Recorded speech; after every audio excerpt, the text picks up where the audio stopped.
बार बनवाने दो, क्योंकि आप लोग ये बन जाएगा in case you want. I have और शीट्स भी। अच्छा इस वाले स्कैनर को करते होंगे गूगल के।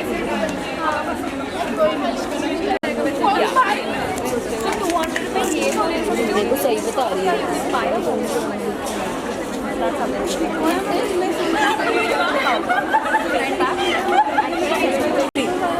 इन सब का सेम प्राइस है। पर्सेस का अच्छा पर्स का कॉस्ट लगेगा मेरे। इसमें एक्चुअली लेना है।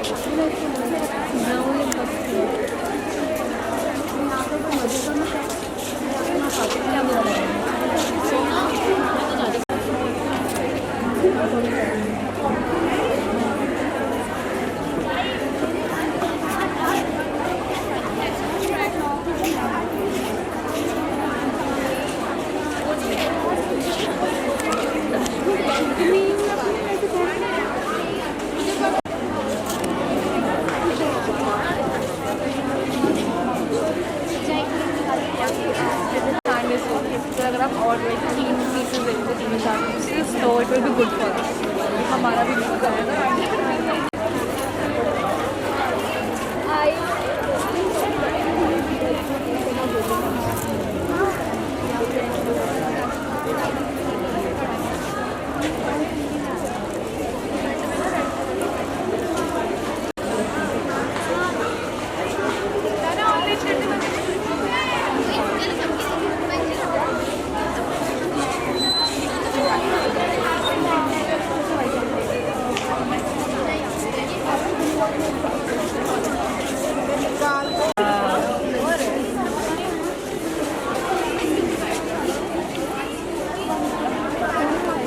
यार तुम्हारी फोटो के बैकग्राउंड में हम तो नहीं।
बुलाओ। हाँ प्लीज अभी बाद में आ जाइए।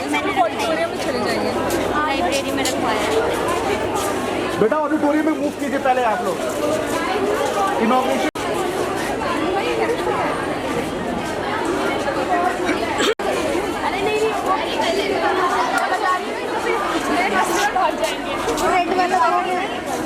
आप कोऑर्डिनेट दे सकते हैं ना कि अगर आपको बनवाना है।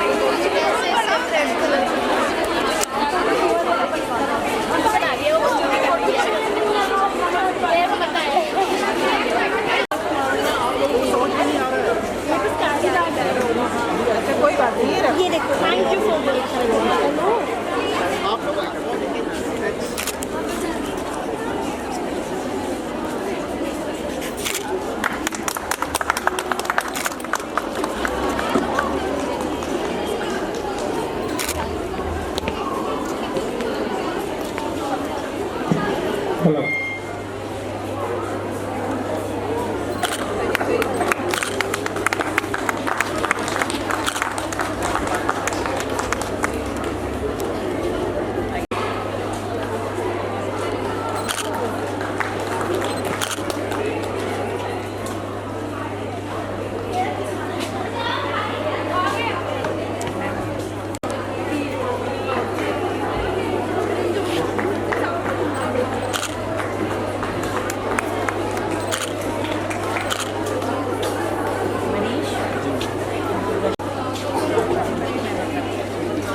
जी मैम।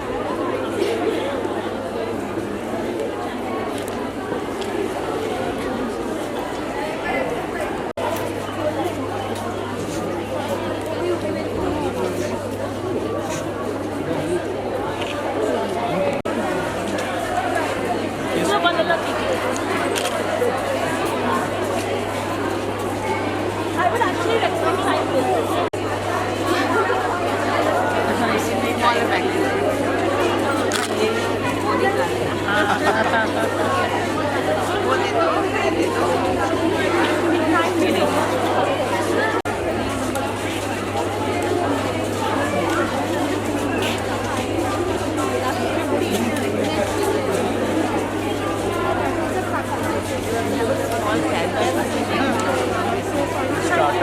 पेपर बैग्स आप बनाइए।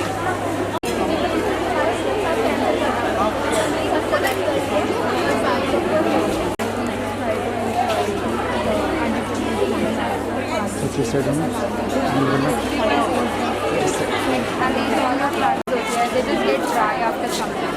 But these are forever plants. And whenever we gift them here, so I made a lot of customers in the college also. I put up a stall last year in Swavlambi only. Yeah. I started in 2020, after 2022, when I stepped into this college. I just got so much customers here. I've actually built a family over here of so many customers. And these all are repeated customers, not a single one. But take the products from there, fine, and they are ordering.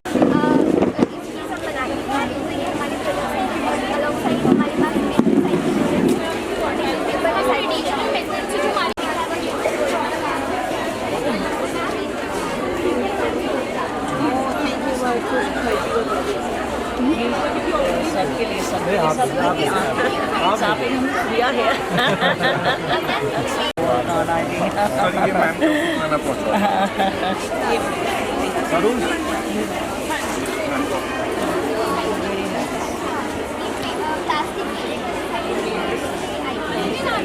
Washable है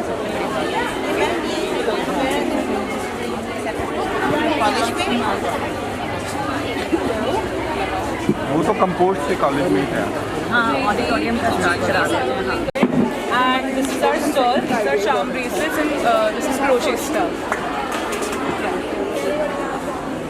This is your made. Yeah. As for the crochet stuff, उसमें yarn खरीदनी होती है and everything is made by her. It's made by them. Yeah. हम side by side और बना रहे हैं. This is for 200. और मैम आप लगा के चेक भी कर सकते हो मिरर में। Oh definitely. Oh definitely. Yeah. Cash or online ma'am? Cash okay. This is for 200. किसी ने भी वो अंशिका बोली फोटो भेजना उसमें भी टैग करेंगे। Thank you so much ma'am. और कुछ अच्छा Thank you so much ma'am.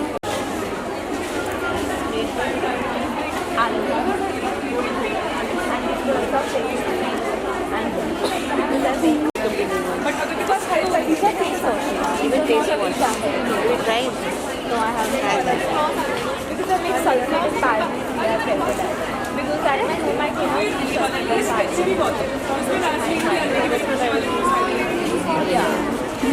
इतनी बड़ी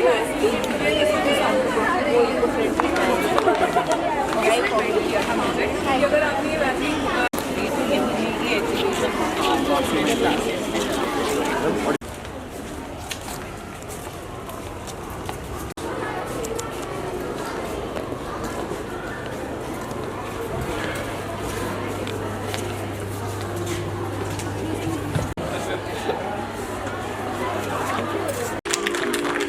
जैसा कि आपको ज्ञात है, आज के आयोजन हमारे महाविद्यालय के इंक्यूबेशन सेंटर उद्गम और कॉमर्स विभाग के संयुक्त प्रयासों के द्वारा संभव हो सका। उनका स्वागत करती हूँ। तालियां बजाइए। स्वागत करती हूँ आज के कार्यक्रम के मुख्य अतिथि के रूप में हमारे मध्य शिरकत कर रहे डॉक्टर ऋषि मोहन भटनागर जी का बहुत बहुत स्वागत। श्रीमान क्षमा का आंगन आपका हार्दिक अभिनंदन करता है। साथ ही हमारे मध्य विशिष्ट अतिथि के रूप में उपस्थित हैं सुश्री रंजू मिनहास जी। मैम, आप पहले भी हमारे मध्य आ चुकी हैं। हम दोबारा बड़े खुले दिल से खुलूस के साथ, मोहब्बत के साथ आपका स्वागत करते हैं। साथियों, महाविद्यालय की गवर्निंग बॉडी की चेयरपर्सन प्रोफेसर सुरेशना मजुमदार आज यहाँ उपस्थित होने वाली थी, परंतु यूनिवर्सिटी में वो किसी अन्य कार्यक्रम में व्यस्त है। उन्होंने अपनी शुभकामनाएं भेजी हैं। उनके अनुपस्थिति में श्यामा परिवार उनका स्वागत करता है। स्वागत है एसटीएम के एसटीएम फैकल्टी मेंबर्स का जो इस समय यहाँ उपस्थित हैं, और सबसे बढ़कर स्वागत उस युवा पीढ़ी का जो आज के आयोजन के केंद्र में है।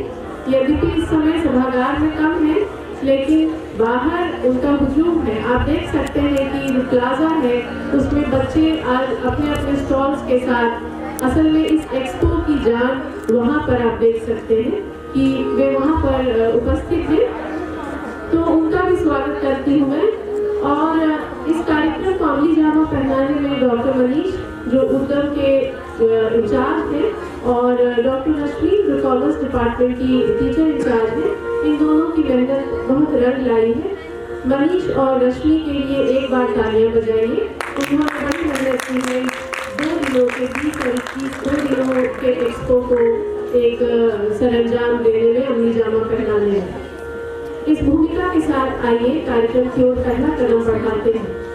भारतीय परंपरा में किसी शुभ कार्य की शुरुआत हम दीप प्रज्वलन के साथ करते हैं। मैं प्रिंसिपल मैम से निवेदन करती हूँ कि आज के हमारे अतिथिगण के साथ कृपया मंच पर आएं और दीपक जलाकर आज के कार्यक्रम की शुरुआत करें। डॉक्टर मनीष।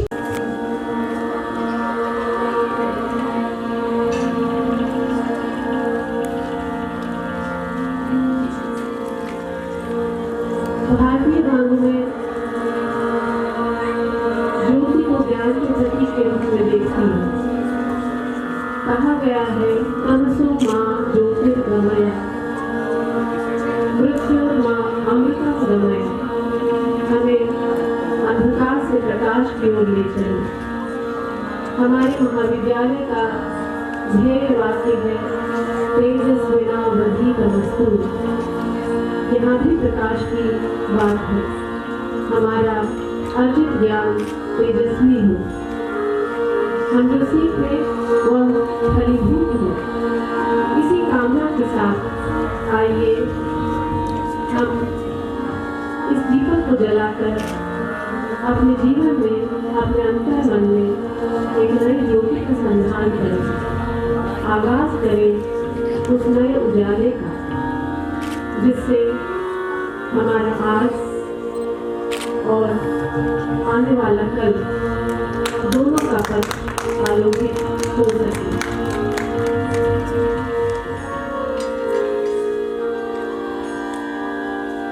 यह वंदना राग भी तलाशी में निबद्ध है। ताल है कहरवा। सुनते हैं सरस्वती वंदना, जिसे बड़े मनोयोग से हमारे बच्चों ने शुरू में साधा है। माँ सरस्वती शारदे।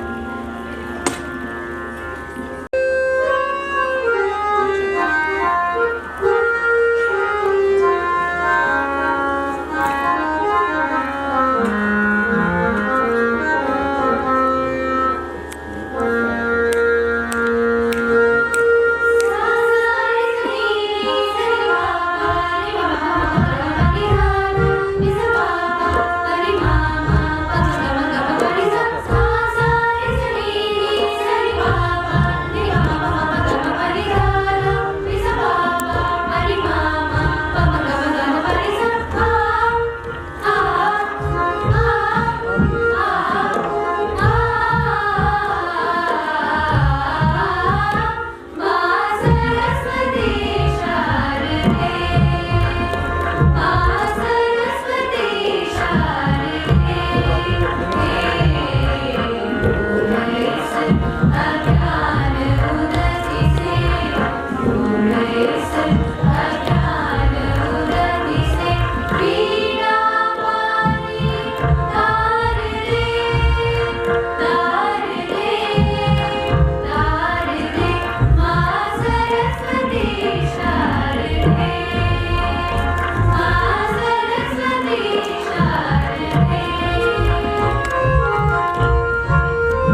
काव्या, रुचि शर्मा, आकृष्टि, नित्या, परिधृति और लक्षिका ने एक बार फिर इनका मनोबल बढ़ाएं अपनी तालियों के द्वारा।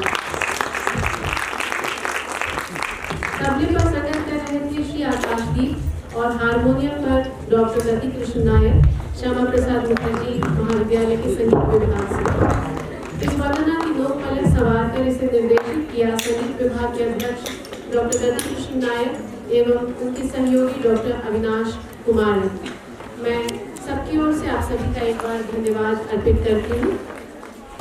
साथियों, मैं अब चाहती हूँ कि हमारे गणमान्य अतिथिगण के साथ महाविद्यालय की प्राचार्य महोदया स्टेज पर आए और अपना स्थान ग्रहण करें। इससे भी मैं निवेदन करती हूँ कि वे मंच पर आ जाएं।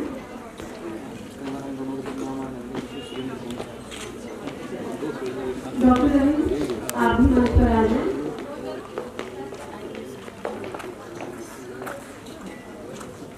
साथियों, किसी भी देश की युवा शक्ति के लिए जितना महत्वपूर्ण आज है उतना ही महत्वपूर्ण आने वाला कल भी है।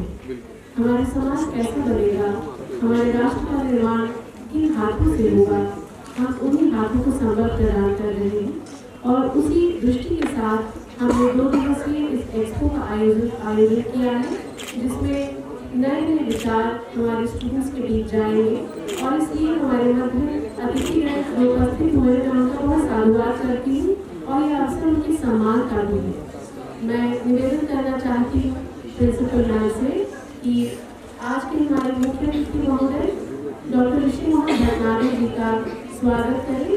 हर पौधा, हर बीज यस मैम, आपका बहुत बहुत स्वागत है सर। यहाँ पर मैं एक शॉल अर्पण कर हमारे मुख्य अतिथि महोदय का स्वागत करें। प्रिंसिपल स्वागत कर रही है डॉक्टर ऋषि मोहन भटनागर जी का।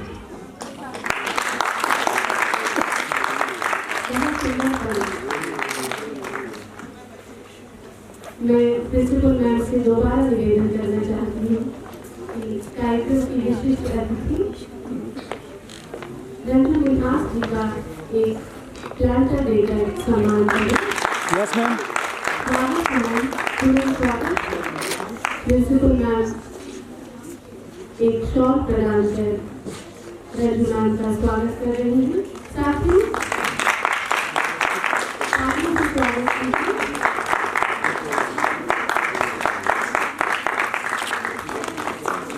बहुत ही खूबसूरत दृश्य है, बहुत सुंदर पल है।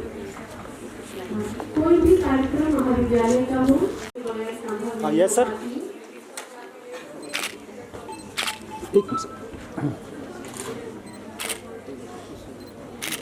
Thank you. मैं निवेदन करना चाहती हूँ डॉक्टर मनीष से इस पूरी टीम के लिए।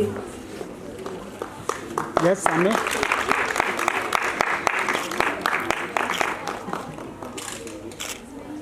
मैं डॉक्टर अश्विन से अनुरोध करती हूँ कि एक शॉल प्रदान कर महाविद्यालय की प्राचार्य का सम्मान करें।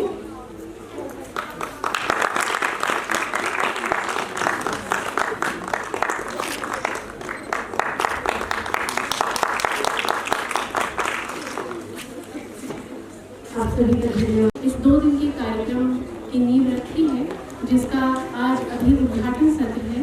वह कल ही किस फूल के रूप में खिलेगी इन 2 दिनों में, कौन से नए विचार हमारे मध्य आएंगे जो लोकल टू वोकल या स्त्री सशक्तिकरण के मुद्दे को आगे बढ़ाएंगे, आत्मनिर्भर भारत की ओर हमारी बच्चियाँ एक नया कदम उठाएंगी। इस विचार का आज अभी पहला बिंदु है, पहला पल है। तो अब वक्त है कि श्यामा परिवार के मुखिया हमारी प्रिंसिपल प्रोफेसर नीलम गोयल मैम के विचार सुने। श्यामा की तरंगी छवियाँ ही आपका परिचय है मैम। हम आपका परिचय क्या दे सकते हैं, यही कि हम आपसे बहुत प्रेम करते हैं और बहुत सम्मान करते हैं। स्वागत कीजिए प्रोफेसर नीलम गोयल। श्यामा परिवार की ओर से और श्यामा प्रसाद मुखर्जी कॉलेज में हम अपने मुख्य अतिथि ये कहें कि अति विशिष्ट अतिथि डॉक्टर ऋषि मोहन भटनागर जी, आपका अभिनंदन करते हैं, स्वागत करते हैं। व्यस्त समय में से और अपने आपने हमारे विद्यार्थियों के लिए, स्टूडेंट्स के लिए टाइम निकाला, इसके लिए आपका बहुत बहुत आभार। डॉक्टर ऋषि मोहन भटनागर जी किसी परिचय का मोहताज नहीं हैं। भारत के प्रमुख बिजनेस और टेक्नोलॉजी लीडर, मेंटर, लेखक और मानवतावादी हैं। आप देश में इंटरनेट ऑफ थिंग्स IoT और डिजिटल ट्रांसफॉर्मेशन को गति देने वाले सबसे प्रभावशाली विशेषज्ञों में से एक माने जाते हैं।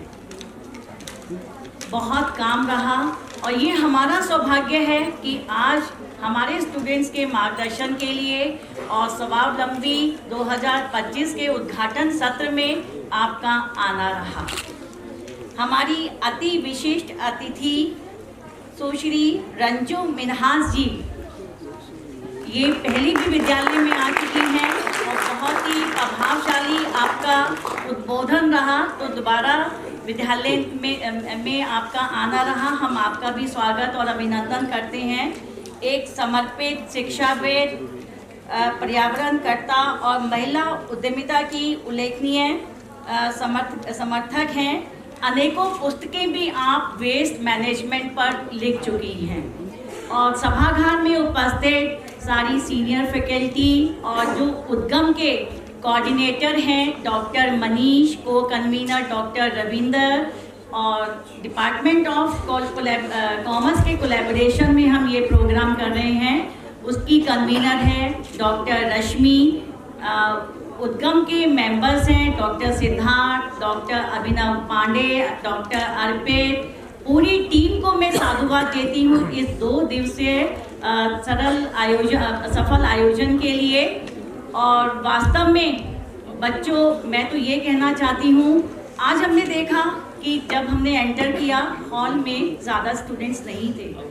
वास्तव में आपका जोश स्टार्टअप के लिए और नए विचारों के लिए, एंटरप्रेन्योरशिप के लिए हमें उसी समय पता लग गया जब हमने उद्घाटन किया एग्जीबिशन का। इतने स्टूडेंट्स थे। वास्तव में युवा पीढ़ी पर आज बहुत बड़ा कार्यभार है। भारत, विकसित भारत की श्रृंखला में, विकसित भारत 2047 की बात करते हैं हम, आत्मनिर्भर भारत की बात करते हैं, स्वावलंबी भारत की बात करते हैं। भारत को आगे ले जाने में आपकी बहुत बड़ी भूमिका रहने वाली है। बच्चों, मैंने आपकी प्रतिभाओं को देखा है। सिर्फ पढ़ना लिखना यही काम तक महिलाएं या लड़कियां सीमित नहीं हैं। बहुत बड़ा कार्यभार आप पर अब आने वाला है। समाज की ओर से, राष्ट्र की ओर से एक विचार, आप उस विचार को किस तरीके से एक नया आकार दे सकते हैं, उद्यमिता में परिवर्तित कर सकते हैं, ये हमने जो स्टूडेंट्स ने एग्जीबिशन लगाई है उसके माध्यम से देखा। किस तरीके से घर से एक विचार एक बड़े उद्योग में तब्दील हो सकता है, ये आपकी कार्यक्षमता, लगन और मेहनत पर निर्भर करता है। आप इस 2 दिवसीय बैठक से बहुत कुछ लर्न करेंगी, ऐसी मुझे आशा है।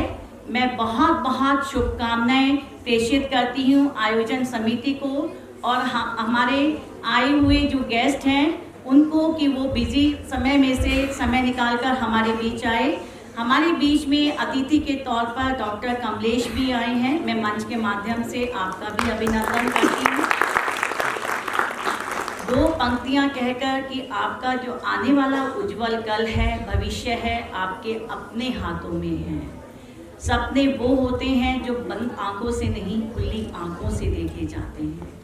कहा जाता है सोच को बदलो सितारे बदल जाएंगे, नज़र को बदलो नज़ारे बदल जाएंगे, कश्तियों को बदलने की ज़रूरत नहीं, दिशाओं को बदलो किनारे बदल जाएंगे। पूरी टीम को बहुत बहुत शुभकामनाएं। कल में परिवर्तित हो सके। आपकी बातों को सारांश देते हुए मैं 2 शेर आपकी नज़र करना चाहती हूँ। पहला, जबकि आपने कहा कि इस सभागार में कम स्टूडेंट्स थे, बाहर बहुत थे, मैं अकेला ही चला था जानिबे मंजिल मगर, मैं अकेला ही चला था जानिबे मंजिल मगर, लोग आते गए और कारवां बनता गया। तो श्यामा का ये कारवां, स्वावलंबी का ये कारवां इसी तरह रवा रहे, मंजिलों की ओर बढ़ता रहे, इसी दुआ के साथ। और जो आपने स्त्री शक्ति के लिए बात की थी कि केवल घर की दहलीज या केवल किताबों तक उनकी दुनिया ना रहे, तेरे माथे पे ये आंचल तो बहुत खूब है, लेकिन तेरे माथे पे ये आंचल तो बहुत खूब है, लेकिन इसका एक परचम भी बना लेती तो अच्छा होता। वो परचम, वो ध्वज परिवर्तन का हो, वो ध्वज स्त्री सशक्तिकरण का हो। आपके इस विचार की हम बहुत बहुत कदर करते हैं। हम सुने नहीं, इसे गुने भी। बहुत बहुत आभार है। साथियों, अब समय है कि उद्गम की शुरुआत किस तरह से हुई, उद्गम कैसे हुआ, उद्गम क्या है, हम क्या इंक्यूबेट करते हैं यहाँ, विचारों को किस तरह से हम सींचते हैं, इसकी पूरी प्रक्रिया, इसके इंसेप्शन से लेकर आज तक जिस पड़ाव पर हम पहुँचे हैं, उसके विषय में चंद बातें हम सुने। इसके अभी के संयोजक, इस सेंटर के अभी के संयोजक डॉक्टर मनीष, जो कंप्यूटर साइंस डिपार्टमेंट में कार्यरत हैं, मैं मनीष जी को मंच पर आमंत्रित करती हूँ। सुनते हैं उद्गम के विषय में बातें और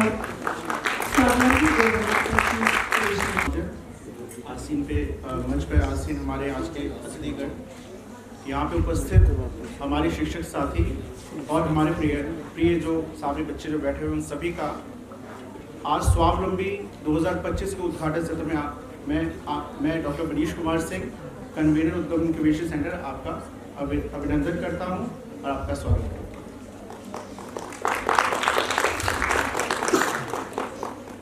जैसा शिवानी मैम ने कहा उद्गम, तो उद्गम का विषय आज से 1.5 साल पहले हमारी पूर्व प्राचार्य प्रोफेसर सादर शर्मा के साथ जब हम चर्चा कर रहे थे, तो वहाँ पर ये विषय आया कि उद्गम यानी कि जहाँ पर इनोवेटिव थॉट्स का उदय, तो ये कहाँ से होगा, तो इसके लिए एक आपको एक केंद्र बनाना पड़ेगा। तो वहाँ से ये विचार आया उद्गम इंक्यूबेशन सेंटर जो है, जैसा कि मैम ने अपने वक्तव्य में भी बोला कि आपका मई में जो है यहाँ पे हमारे dean of college professor Balram पानी जी के कर कमलों द्वारा उद्गम इंक्यूबेशन सेंटर का उद्घाटन हुआ। और उसके बाद एक टीम की रचना होती है, जिसको मैडम ने मुझे कार्यभार दिया कि आप इसको जरा लीड कीजिए और इसको जो है आपका जो प्रपोजल्स है उस पर काम करना प्रारंभ कीजिए। तो हमारी पूर्व प्राचार्य के माध्यम से कहते कि एक बीज रखा गया था, लेकिन उसके बाद जिसे हम कहते हैं पानी देने का काम जिसे हम कहते हैं, वो हमारे साथ अभी वर्तमान में जो प्राचार्य हैं प्रोफेसर नीलम गोयल, वो हमारे साथ हर एक कार्यक्रम में, हर एक विषय में साथ हैं। और हमारी जो टीम है, उस टीम को मैं अभी आप सबके सामने इंट्रोड्यूस करवाऊंगा, जिनके सहायता से, सहयोग से कई तरह के उतार चढ़ाव इस 1.5 साल में आए हैं इस कार्य में। लेकिन हम उद्गम इंक्यूबेशन सेंटर के तहत 6 सेल्स और 6 वर्टिकल्स के साथ आज हम आप सबके समक्ष है। और आज ये स्वावलंबी 2025 का दूसरा संस्करण है। तो इसके लिए मैं अपनी टीम को इसके लिए बहुत बहुत साधुवाद दूंगा। और मैं एक बारी सभी से आग्रह करूंगा कि एक बारी बारी से अपने स्थान पर खड़े होकर के एक बार उनका नाम लूँगा, तो एक बारी सबको पता लगना चाहिए कौन कौन हमारे सदस्य हैं। तो सबसे पहले डॉक्टर रविंदर सिंह, एक बार अपने मंच पर खड़े हो जाएंगे। डॉक्टर रविंदर सिंह जो है हमारा सेल है रिसर्च एंड इनोवेशन सेल, उनके आप हेड हैं। और जो भी नए नए विषय रिसर्च से संबंधित हमारे हैं, कहाँ पे अपॉर्चुनिटीज़ है, कहाँ पे रेवेन्यूज हैं, इस सब चीज़ों का जो है विश्लेषण करना, उसका शोध करना, उसके बाद जो रिफाइंड जो आइडियाज़ हैं उसको हमारे समक्ष लाने का काम रविंद्र जी पिछले 1.5 साल से बहुत ही कमिटमेंट के साथ और बहुत डेडिकेशन के साथ देखे। तो इसके लिए उनका मैं बहुत बहुत साधुवाद उनको मैं देता हूँ। इसके बाद डॉक्टर अर्पित, आप मैथमेटिक्स डिपार्टमेंट से, और जो सबसे महत्वपूर्ण कार्य होता है, जैसे पिछली बार जब इसका ओरिएंटेशन कार्यक्रम हो रहा था तो मैंने एक विषय रखा था, प्रारंभ किया था कि सबसे महत्वपूर्ण कार्य जीवन में अगर होता है, कभी को नया कार्य करेंगे तो मेंटोर का होता है कि आपको अनजाने रास्ते से वहाँ से आपको नए विचार देना और उस पर विश्वास जगाना कि आप इस रास्ते पे चल सकते हैं। ये काम एक सक्षम मेंटोर का होता है। उसमें मैं डॉक्टर अर्पित जी को इसके लिए साधुवाद दूंगा कि पिछले 1.5 साल से इस कार्य को बड़े अच्छे तरीके से वो इसका निर्माण कर रहे हैं। उसके बाद इस बार हमारे साथ डॉक्टर सिद्धार्थ जो है, एक बार मैं इनका परिचय करवाऊंगा। डॉक्टर सिद्धार्थ कॉमर्स विभाग से हैं और डॉक्टर सिद्धार्थ जो है हमारे यहाँ फंडिंग और इन्वेस्टमेंट इस विषय पर जो है इनका बहुत अच्छा सहयोग हमें मिला है और इसका जो हम कहते हैं कि फल अब हमें धीरे धीरे आने वाले समय में दिखेगा।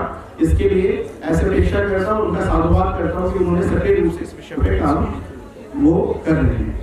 इसके बाद डॉक्टर अभिनंदन पांडे, कई प्रकार के विषय हैं, उसको समाज में प्रतिपादित करना, डिसएमिनेट करना कि हम क्या कार्य कर रहे हैं, वो बिना सोशल मीडिया के संभव नहीं हो सकता। बिना किसी आपके प्रचार जो मीडिया जो विभाग होता है उसके बिना नहीं हो सकता। तो अभिनंदन पांडे हमारे सोशल मीडिया जो सेल है उनके हेड हैं और उसका कार्य बहुत बेखूबी तरीके से निभा रहे हैं। अंत में मैं नाम लूंगा मिस्टर लवकुश गुप्ता का। लवकुश जी एक बार खड़े हो जाएंगे। लवकुश हमारे IT इंफ्रास्ट्रक्चर को देख रहे हैं और इसका बहुत ही महत्वपूर्ण जो है कार्य जो है हमारे इंक्यूबेशन सेंटर के अंदर है। आखिरी में मेरे पास जो है कन्वीनर का दायित्व है और हमारे पास तो ये हमारे 6 सेल्स थे और हमारे उनके जो हेड्स हैं उनसे मैंने परिचय करवाया।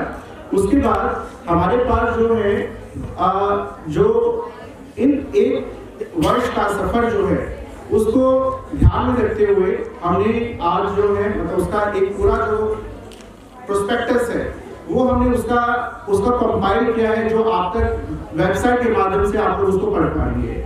और आज उसके विमोचन के लिए मैं एक बार आग्रह करूंगा कि जितने भी हमारे सदस्य हैं हमारे इंक्यूबेशन सेंटर के, वो एक बार मंच पे आ जाए और हमारे जो प्राचार्य महोदय हैं और जितने हमारे अतिथिगण हैं उनके कर कमलों द्वारा इस प्रोस्पेक्टस का जो है आज उद्घाटन किया जाए।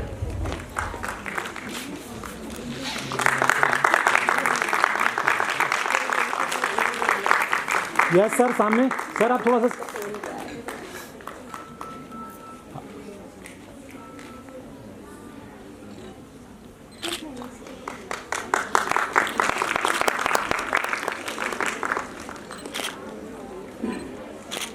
Thank you. And Ranju Vinas ma'am, she is an entrepreneur. I think ma'am will introduce about them in just a short while. But I just want to say few points and then I will conclude my points. Right? First of all, सबसे पहले आपको एक चीज समझना पड़ेगा।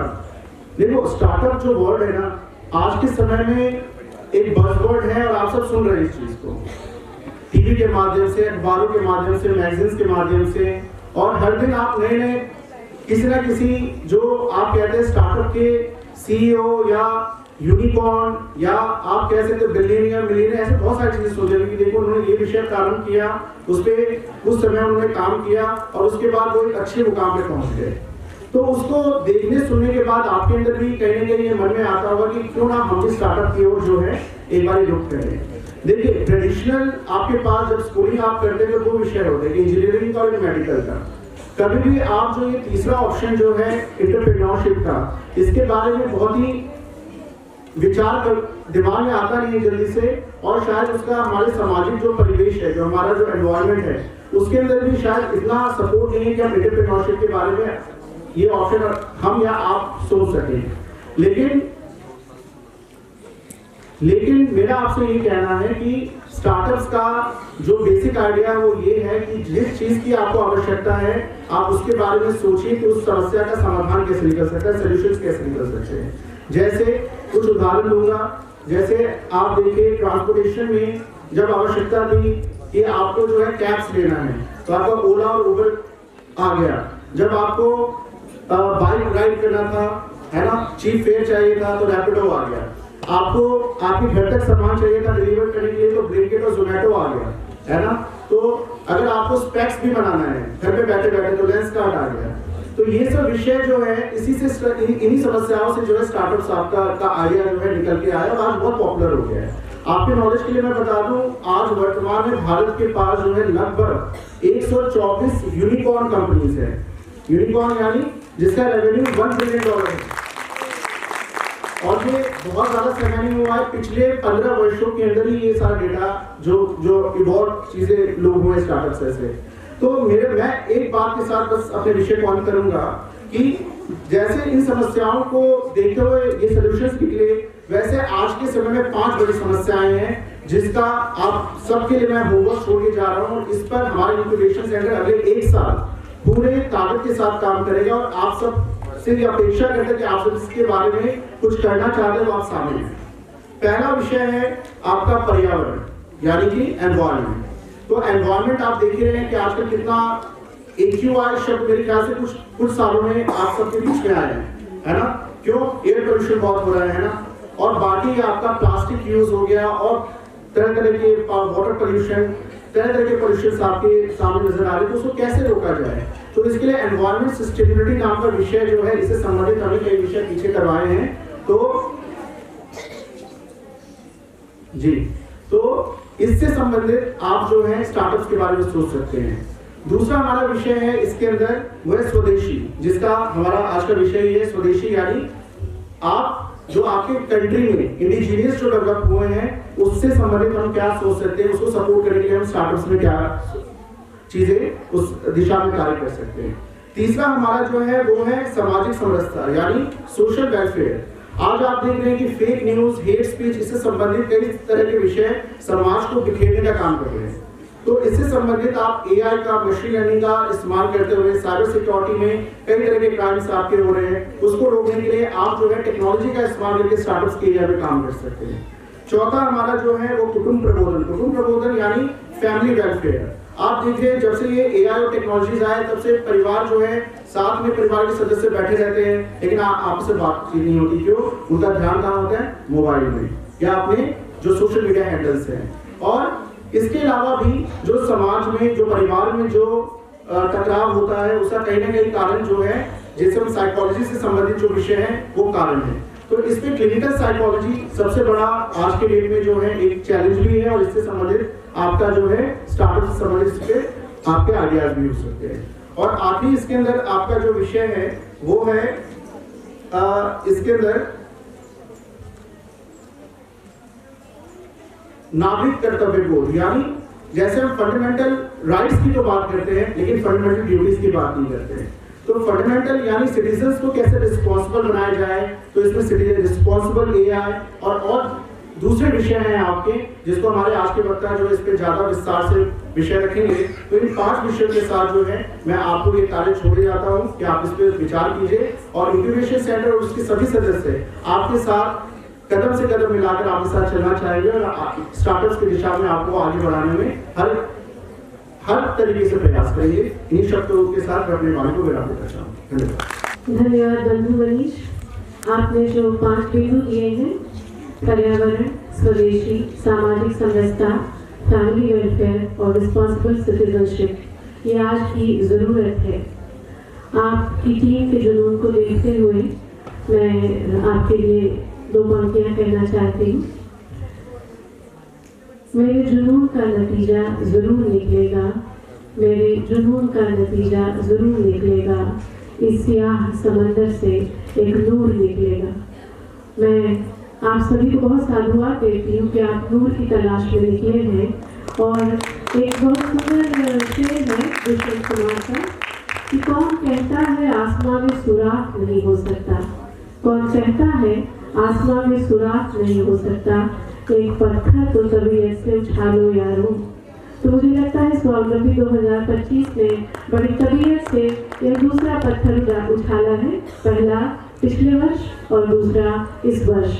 इसके निशान बहुत जल्दी दिखेंगे और हमारी युवा शक्ति एंटरप्रेन्योरशिप की ओर अपने कदम बढ़ाएगी। तो इन शब्दों के साथ साथियों मैं अब बुलाना चाहती हूँ अपनी आज की विशिष्ट अतिथि महोदया रंजू मिन्हास मैम को। जैसा उनके परिचय में हमारे प्रिंसिपल मैम, मैं क्षमा चाहती हूँ, कार्यक्रम में बहुत जरा सा परिवर्तन है। हमारे मुख्य अतिथि महोदय आपसे पहले रूबरू होंगे।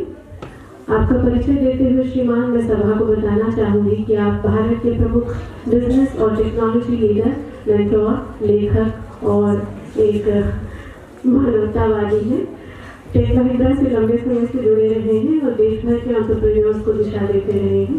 मैं सर का स्वागत करती हूँ। Good afternoon. So my name is Dr. Vishnu Bhatnagar and I used to work for Tech Mahindra. And I have been into corporate. I have already invested in 15 startups. And this startup ecosystem, when it was starting, and the Honorable Prime Minister was announcing the Digital India Mission, I was also strangely sitting like you, but I was part of that mission. And I was working with the Government of India to start that. So while working on the Tech Mahindra as a global head for digital business, I was asked to work on the machine-to-machine communication. And I went to Anand Mahindra's office and I requested him that, sir, let me try to do experiments. And if my parents won't allow us to experiment, who else? So Anand Mahindra allowed me to work on the Reva car, the E2O. आप लोगों ने देखी है वो car? एक battery driven car है, छोटी सी. Yes, sir. Okay, it's the first connected car in India, and it has around 130 sensors put into it. वो 130 sensors कहाँ लगे मुझे पता है. और कैसे वो एक सेंसर डेटा लेके मेरे मोबाइल पे लेकर आता था और उस कार के ओनर पे लेकर आता था, ये सब हमें पता. And the whole ecosystem for that connected car was developed by personally me and my team. And we also got from Mahindra Workshop Jaipur. It was a 3,000 hectares, 3,600 hectares of land on which we created that new city. और उस new city में 84 internet of things के solutions हमने लगाए. वो internet of things के solutions क्या fibre optic से चलेंगे या सेलुलर से चलेंगे या कौन सी टेक्नोलॉजी से चलेंगे, वो सब हमने किया और सारे एक्सपेरिमेंट्स किए.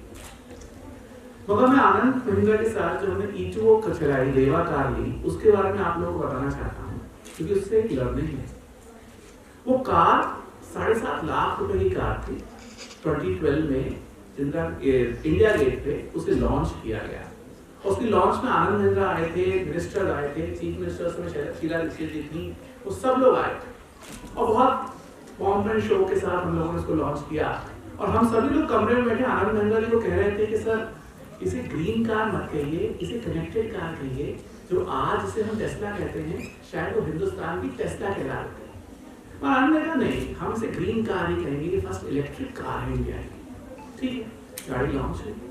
गाड़ी लॉन्च हुई बहुत पॉम्प एंड शो के साथ. मैं गाड़ी को खरीदा, किसी ने 7.5 लाख रुपए की गाड़ी थी, छोटी सी गाड़ी थी, 100 किलोमीटर चलती थी और कोई भी इलेक्ट्रिक चार्जिंग इंफ्रास्ट्रक्चर हिंदुस्तान में उस समय नहीं था.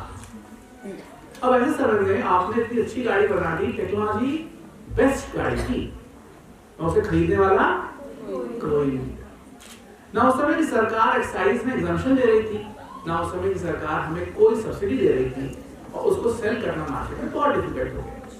तो हम लोगों ने कहा कि इसे हम सेकंड कार की तरह बेचेंगे कि कोई से कोई हाईवे की कार नहीं है ये, या घर से अपने बच्चे को स्कूल ड्रॉप करने जाते हैं, मार्केट जाते हैं, इस तरीके से बेचिए.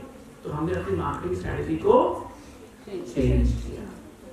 अब फिर भी गाड़ी कोई नहीं मिल रहा था क्योंकि वैगन 3.5 लाख की थी, 5 बंदे बैठ सकते थे. सैंट्रो 4.5 लाख की थी, उससे 4.5 पेट्रोल की अवेलेबिलिटी हर जगह पे, आप कहीं भी चले जाइए.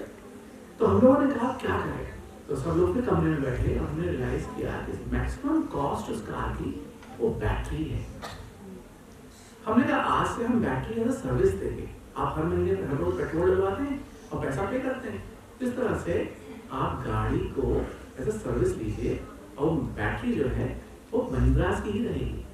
5 साल बाद यदि बीच में कभी गाड़ी में बैटरी खराब हो जाती है तो हम रिप्लेस करेंगे. आप हर महीने उस गाड़ी के पैसे मुझे मंथली पे दीजिए. तो गाड़ी की वन टाइम कॉस्ट रिड्यूस हो गई.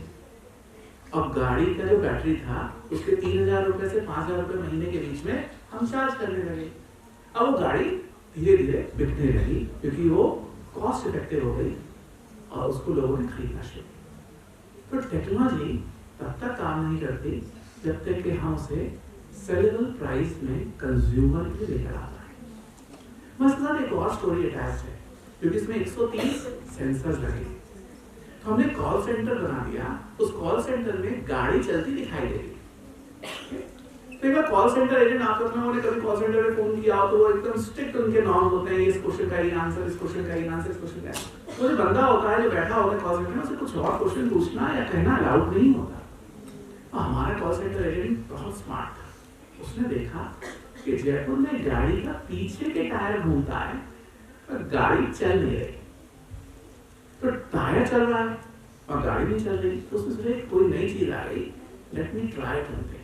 उसने उस ओनर को कॉल करा, तो लेडी चला रही थी, उन्होंने कहा कि हाँ मेरी गाड़ी फंस गई है, पीछे गड्ढे के अंदर छोटा सा टायर है, फंस गया। तो गाड़ी का टायर चल रहा था और गाड़ी नहीं चल रही।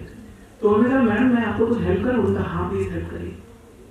इसका अर्थ क्या? तभी हमें आधे घंटे में गाड़ी पहुंची, उसकी गाड़ी का टायर निकाला, गाड़ी निकाली गई और गाड़ी चली गई। और the complete social media was so happy about, because she's just flooded with her thanks to Devakar management team.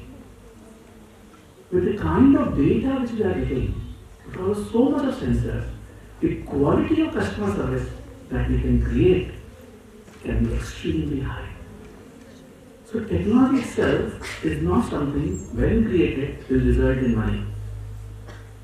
There's a need for a business planning and a strategy, what kind of marketing, what kind of things you do, and simultaneously the customer service becomes extremely important.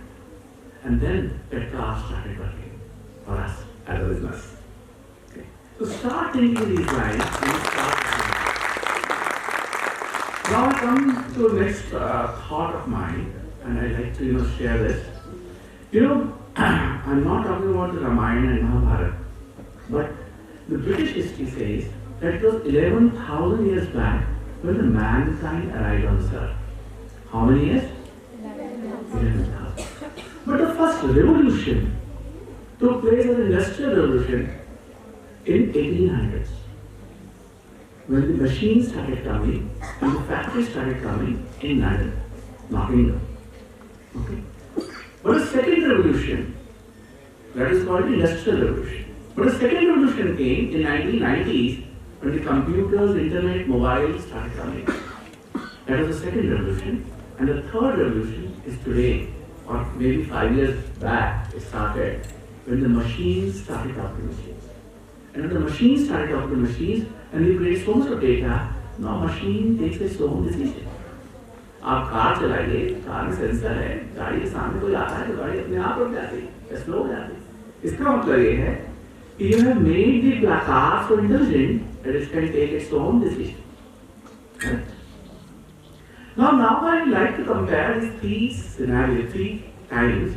It took 11,000 years for the first revolution to take place. But how many years for the second? How many years for the second? Less than 200 years. Okay. And how many for the third? Less than 20 years. Correct? Or maybe 25. इसका मतलब क्या है? You took 11,000 years for the first revolution, but only less than 200 for the second, and less than 20 years for the third. This means that the human brain is maturing much faster. And we are working on coming out with new things, new technologies, new business models, new changes in society, and that is changing much faster now. That in our lifetime, at least the people sitting on this dais, we already have seen 2 revolutions. But I can guarantee that in our lifetime only, we will see many more. And the people who will bring that revolution will be people who are sitting in front of us.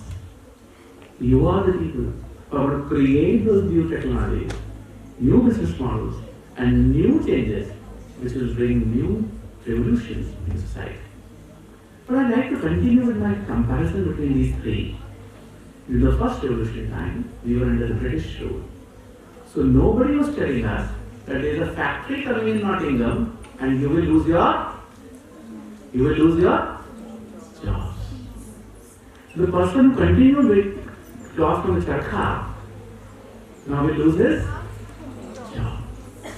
But in the second revolution, we had our own government and a large IT infrastructure or the IT service models which we have been able to create. And 200 billion worth of revenue which we generate and 30 million worth of jobs which we create are the outcome of that second revolution. But do you know when Satya Nadella went out of the country? And who is the CEO of Google? Who is the CEO of Google? Sorry? Sundar Pichai. When did he leave India? And start thinking in terms of all the senior leadership of the Americans of the large companies in the United States. You realize that they all left us to the second revolution time. That means while we were able to create an environment for IT industry to grow, we could not provide the young entrepreneurs, the young technical leaders, that leadership to create Google in India, Microsoft in India. And that's why that young leadership, that entrepreneurs left us and they went out. But in the third revolution time, we have our own government under the Narendra Modi's leadership. And we have started something called Startup India, Stand Up India, Skill India, Mudra Loan, and so many things. And 127, as per my record, you were saying 124, but the 127 unicorns which are created in the country today are the result of the right policies and the right environment and the right ecosystem that has been provided by today's government. And I am sure that the next Google, the next Microsoft, they will be in India. And who will win them? You. And that's what is required. And then we can continue talking about this. But I really want to come back to another point. Because, Swadeshi. The system integration with IT work, we did $200 billion US worth of exports and 30 million worth of jobs. Should we feel proud of it or not? Should we be proud of it or not? Yes. Yes. But now I give you another way of showing it. The total IT spend in the globe, globally, is 8.2 trillion. In 8.2 trillion worth of market, we do how much? 200 billion, which is 2.4% of the total existence of the market segment. Now the first question is, should I feel proud now? No. And where that 8 trillion goes is a question we should answer. Can you guess where the 8 trillion goes? 8 trillion goes to the United States. Because for every laptop you buy, you pay 10,000 rupees to Microsoft. For every Android mobile you buy, you give $1 to Google. For every Apple phone you buy, or any Macintosh product you buy, you give people. So that means that 8 trillion goes to the United States. We are 18% of the global population. And we are targeting 4% of the global GDP. We had to target at least 18% of the global GDP because we are 18% of the global population.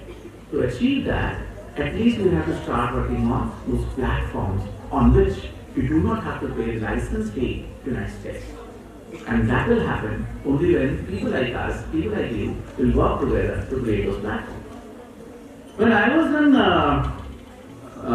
Lava, we were working on the Lava India manufactured, India designed mobile phones. And we were using Android and we used to pay to Google the fee for the Android.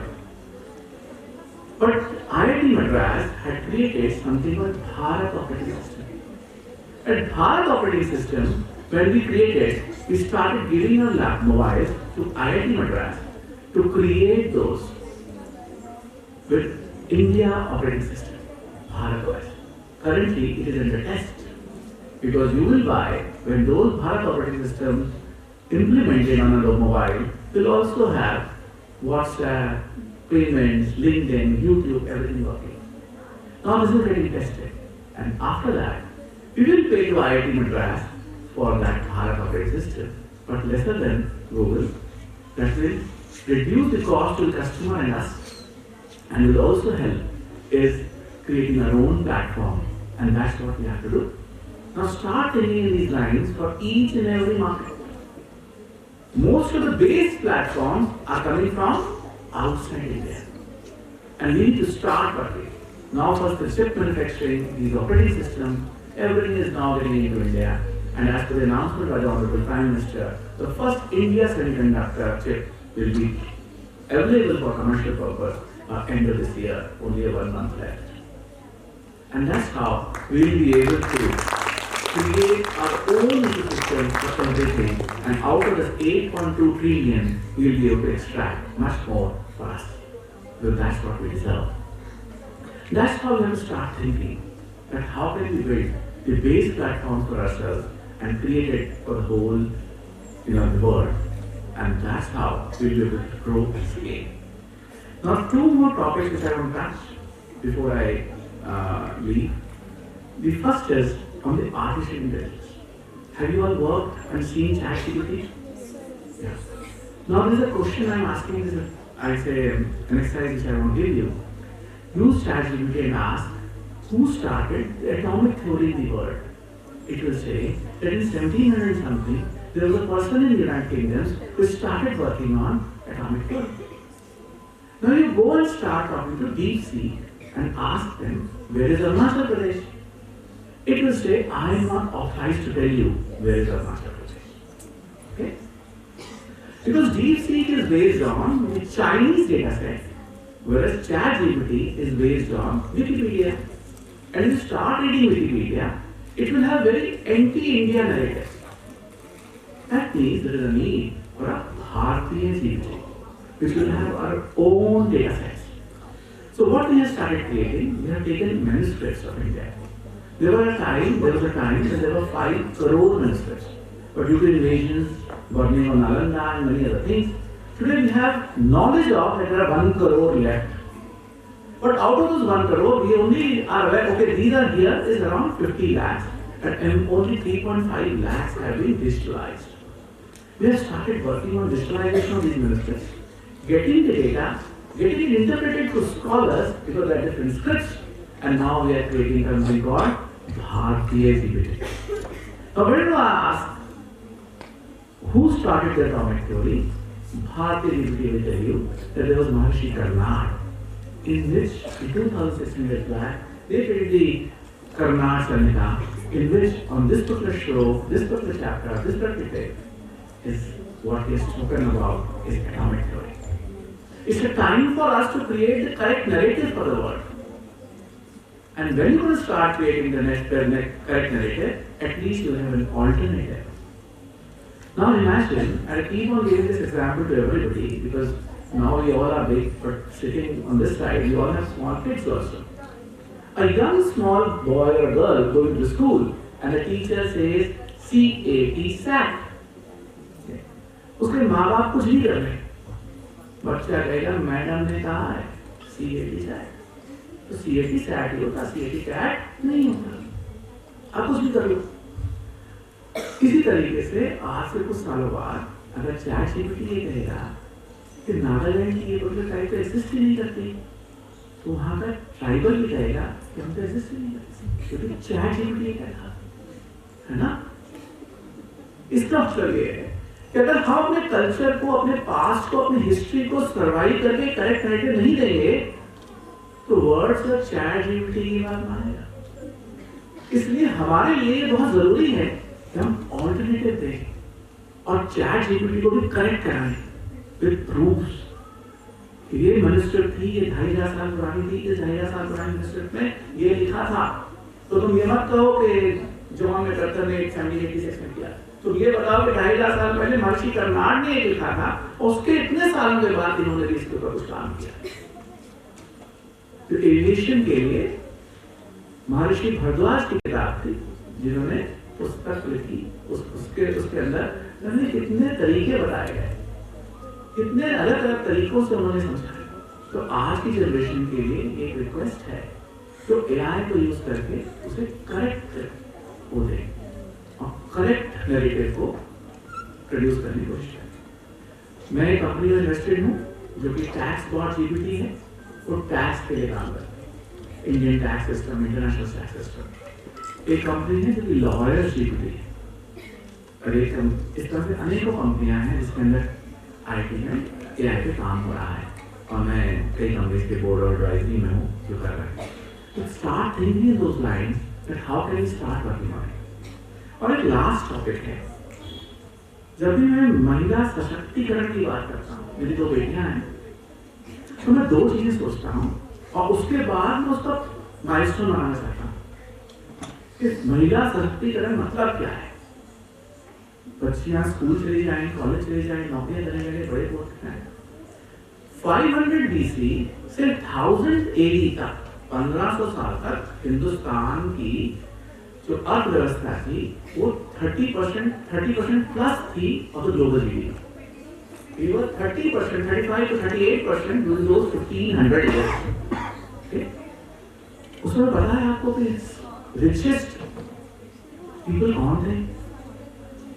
The richest people at that time globally were Indian women, because they were the entrepreneurs. वो चलाती थी देश।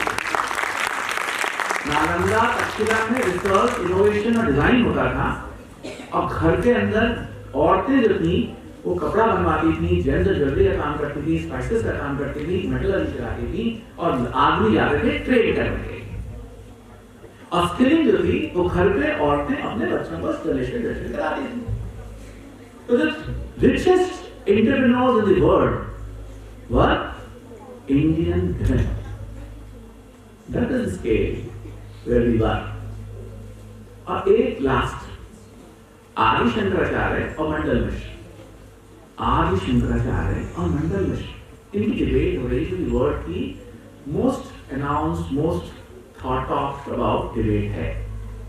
उसका जज कौन था? उसका जज कौन था?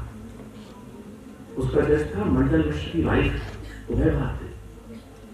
आप ये सोचिए कि उस समाज में आदि शंकराचार्य, एक सन्यासी, ने एक्सेप्ट किया कि मंडल मिश्र की वाइफ उदय भारती इसके लिए जज बनने के लिए योग्य हैं। इसका मतलब था कि वो इतनी इंटेलिजेंट थी, इतनी पढ़ी लिखी थी कि बोथ मंडल मिश्र एंड आदि Shankaracharya agreed that she is the right person to become the judge for this debate. So we were at a stage where Indian women were the richest entrepreneurs in the world.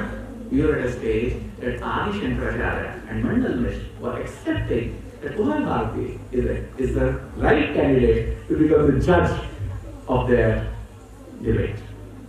तो जब मैं महिला सशक्तिकरण की बात करता हूँ तो मेरे को लगता है ये स्टेज थी, है ना, हमारे देश की commander in chief of the army और रानी झांसी लक्ष्मीबाई थी। तो आज अगर हमारी आर्मी विमेन को एक्सेप्ट करती है तो हमें तो चीफ चाहिए। तो मेरे को लगता है कि अलग अलग आइडियाज हैं, अलग अलग डिस्कशंस हैं। जो भी स्टार्टअप स्टार्ट करे वो 2 चीजों में क्वेश्चंस के आंसर दे। पहला, who will buy and why will they buy? Who will buy and why will they buy? इसमें आंसर पता है आपको स्केल करने में कोई भी दिक्कत नहीं आएगी। Thank you very much. Thank you very much sir. आपने अपने बहुत ही बिजी शेड्यूल से थोड़ा टाइम हमारे लिए निकाला और स्टार्टअप शुरू करने को लेकर जितनी हिकअप्स हैं उन पर बात करते हुए अपने अनुभवों को साझा किया। जो चीज़ रेवा, जब हम कॉलेज में पढ़ते थे तो मैंने रेवा गाड़ी दिल्ली में देखी थी, तो मैं सोचती थी ये कौन सी गाड़ी है, तब मुझे इसका नाम नहीं पता था और ऐसी गाड़ी उससे पहले कभी नहीं देखी थी। हाल फिलहाल कॉर्बेट एक वैसी ही शक्ल की गाड़ी और आई है MG एक्टर की। तो उस गाड़ी को लेकर जो टीजिंग ट्रबल्स हुए उसके अनुभव आपने शेयर किए। नक्शल में कहूँ तो सारांश यही है कि आप इनोवेशन कई बार अपने समय से आगे का भी कर जाते हैं। शायद बाजार उसके लिए तैयार नहीं होता, लोग उसके लिए तैयार नहीं होते, लेकिन हमको अपने विचारों को वर्तमान के हिसाब से कैसे ढालना है ये आपने बताया।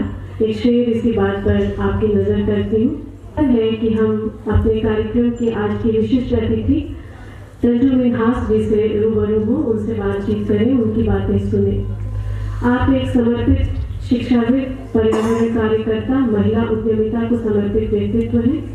2010 में शील्ड सिटीजन्स इनिशिएटिव की स्थापना आपके द्वारा की गई, जिसे 2011 में WWF अर्थ अवार्ड से नवाजा गया। स्त्री सशक्तिकरण के क्षेत्र में आपने वाव दिल्ली की शुरुआत की और 2016 में हरित कचरा क्रांति अभियान चलाया। मैं संक्षेप में कहूँ तो घरेलू कचरा का प्रबंधन हो, अनेक इनोवेटिव प्रोजेक्ट जैसे रंजू कंपोस्ट बिन को इन्होंने विकसित किया। जल कैसे बचाया जाए, साथ ही उसे प्रदूषित होने से कैसे बचा जाए। अनेक सोशल इनिशिएटिव्स, रीजेनरेटिव जो हमारी लाइफस्टाइल हो सकती है उस पर आपने काम किया। पूसा इंस्टीट्यूट समेत अन्य अनेक संस्थाओं के साथ मिलकर आप काम कर रहे हैं। तो ma'am, we are very happy that you are here with us. आज के आपके संबोधन का विषय है राष्ट्र के निर्माण में स्त्रियों का योगदान कैसे हो सकता है, महिला उद्यमिता का योगदान। सुनते हैं रंजू मिन्हास जी को। तालियों से स्वागत कीजिए। थैंक यू सोनिया जॉर्जी, आपकी मधुर आवाज़ एक बार फिर मुझे सुनने को मिली और मंच पर उपस्थित और मेरे सामने सभा में बैठे विद्यार्थीगण, सबको मेरा प्रणाम।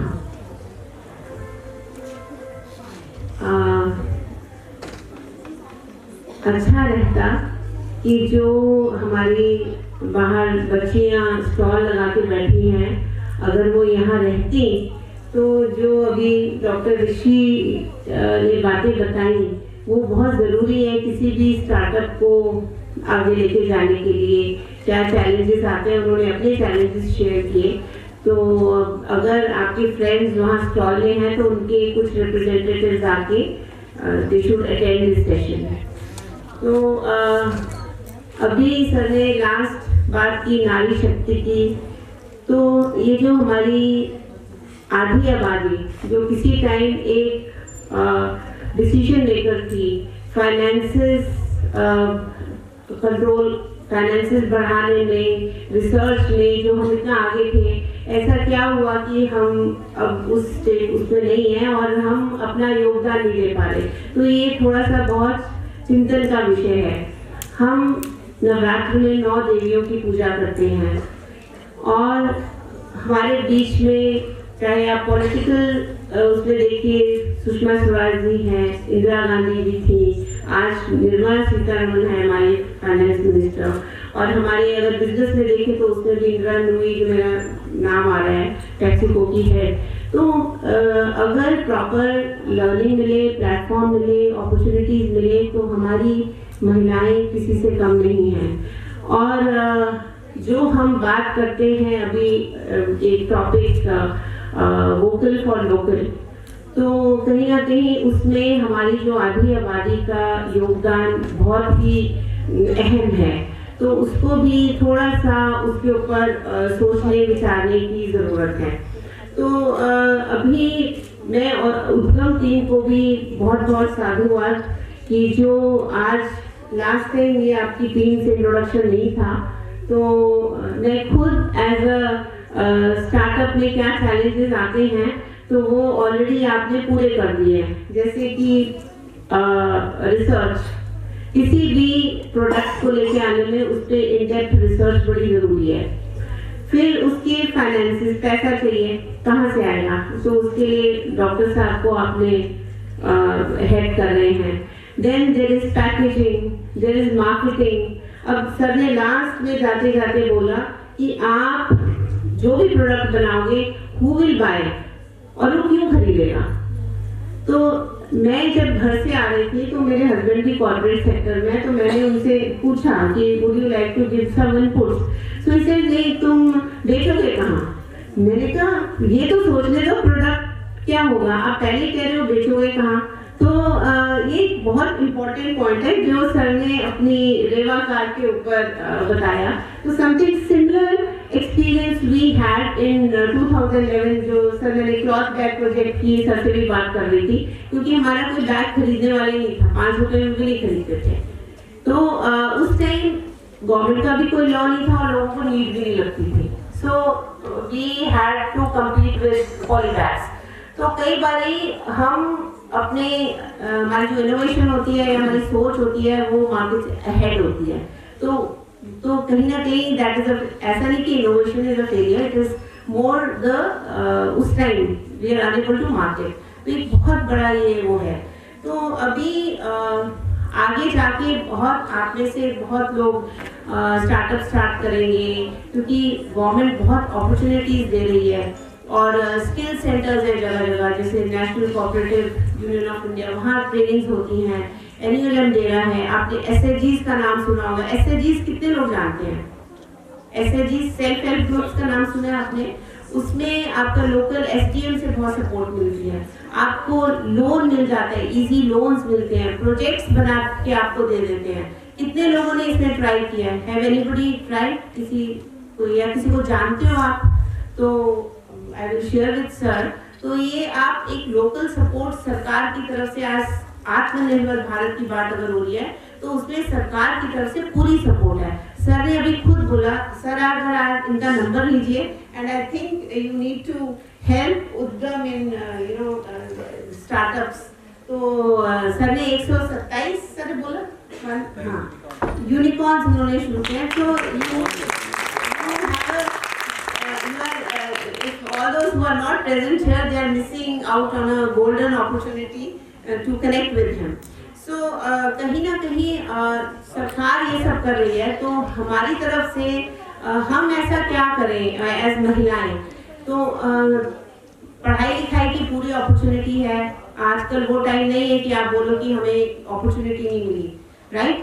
सो देयर इज, स्पेशली हमारे इंडिया में जो एजुकेशन की फैसिलिटी है, वो मैं अब्रॉड डिफरेंट कंट्रीज विजिट करके आई हूँ। अमेरिका में एजुकेशन इज़ वेरी एक्सपेंसिव और स्पेशली हायर एजुकेशन, लेकिन हमारे इंडिया में हर तरह की अपॉर्चुनिटी, बहुत अच्छी अपॉर्चुनिटीज है। अब एक चीज़ और, कभी भी आप अगर स्टार्टअप के ऊपर बात करते हैं, जैसे सर ने ग्रीन कार्ड किया, वो किस लिए? कि पोल्यूशन कम हो, एयर पोल्यूशन कम हो, या उसमें जो भी बैटरी का उन्होंने सोल्यूशन दिया कि वो बैटरी का वेस्टेज भी कम हो, तो उसमें टेक महिंद्रा वालों ने बोला। सो ये एक एग्जाम्पल है।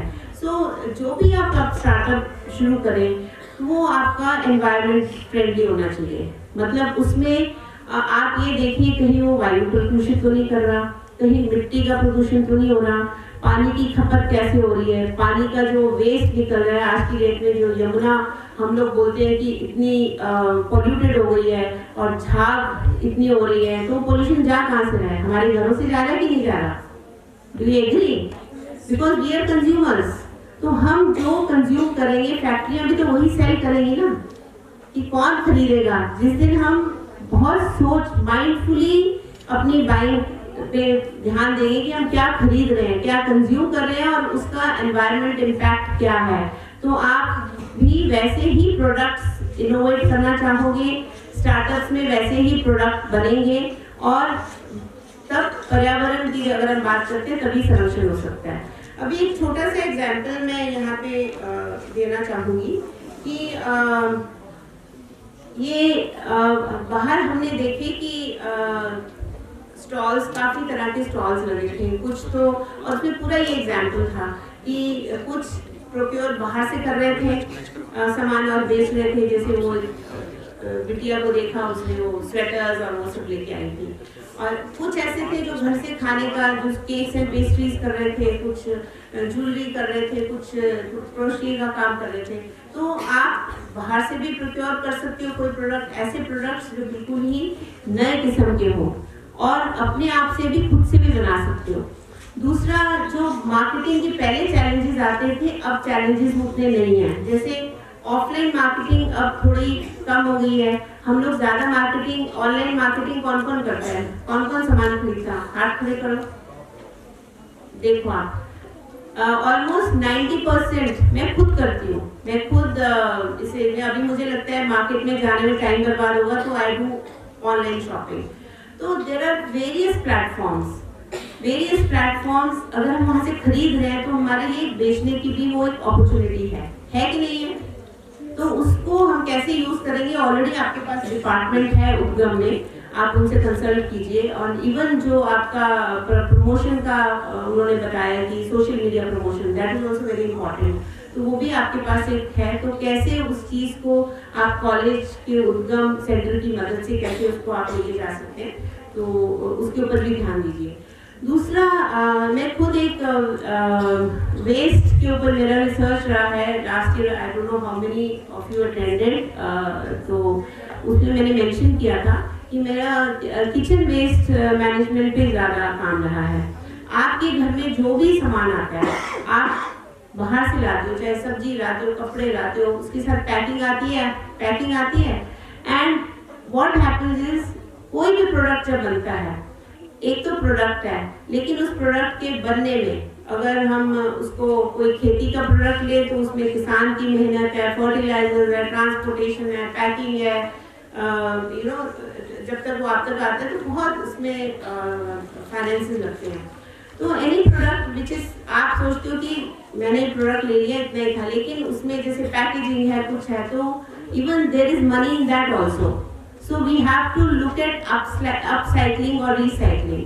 एपरल्स में हो आप तो उसमें आपको जो वेस्ट क्लॉथ की कटिंग, उससे बहुत प्रोडक्ट्स बन सकते हैं। अभी बैठे बैठे क्या मेरे दिमाग में आया, अभी आपने बुक का लॉन्च किया है, तो उसका जो कवर था, आपने अगर हम सोचें कि हमने पेपर भी वेस्ट कम करना है, तो उसका जो कवर है वो हमने लड़कियों से बनवाया था, पैच वर्क सुंदर सा करके, वो जैसे वो रिलीजियस बुक्स को नहीं लपेटते हैं तो वैसे करके बनाया।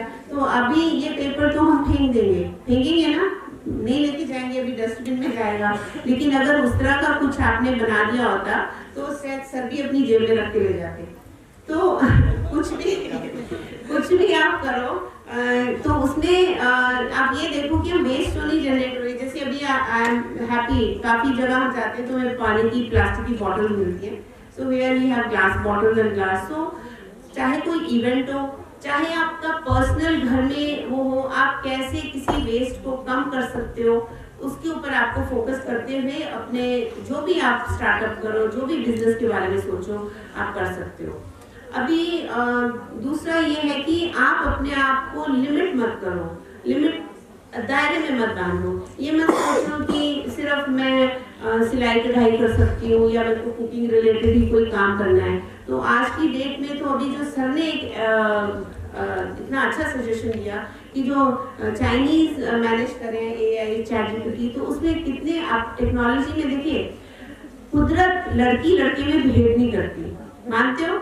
सेम अपॉर्चुनिटी उनको मिलती है, आपको मिलती है। तो mentally I think we are at par और मे बी बेटर, क्योंकि हम लोग मतलब सृष्टि के जन्मदाता, आगे पीढ़ियों को जन्मदाता हो आप, और उसमें आपकी शक्ति, आप में शक्ति ज्यादा है, और कैसे घर चलाना है, कैसे बच्चों को बड़ा करना है, कैसे, तो ये सब जो ये टेक्नोलॉजी की बात है, तो उसमें भी हम आगे बढ़ सकते हैं। तो उसमें भी हमें we have to work on that also, कि हम जो भी अभी नेट टेक्नोलॉजी है जो भी चल रही है, तो उसमें लड़कियों का योगदान हो सकता है। मैं उद्गम में भी रिक्वेस्ट करूँगी कि इसमें भी आप थोड़ा सा लड़कियों को आप देखिए कि कौन लोग इन प्रोजेक्ट्स में आ सकते हैं। तो even you have to look at that also. अभी एक और मुझसे कोई ऐसी आप जैसी एक बिटिया मिली, उसने बोला मैम मैं क्या शुरू करूँ, तो मैंने बोला अच्छा आपका क्या रिक्वेस्ट है, तो उसने बोला मेरे को ना मैं पॉडकास्ट वीडियो बनाना ये बड़ा पसंद है। तो मैंने कहा बहुत अच्छे। तो हमारे साथ बहुत सी ऐसी महिलाएं जुड़ी हैं हमारे वाओडेली प्रोजेक्ट में, जो छोटे छोटे स्टार्टअप्स हैं, उनके कोई अचार बना रहे, कोई कुछ बना रहे, कोई उनकी।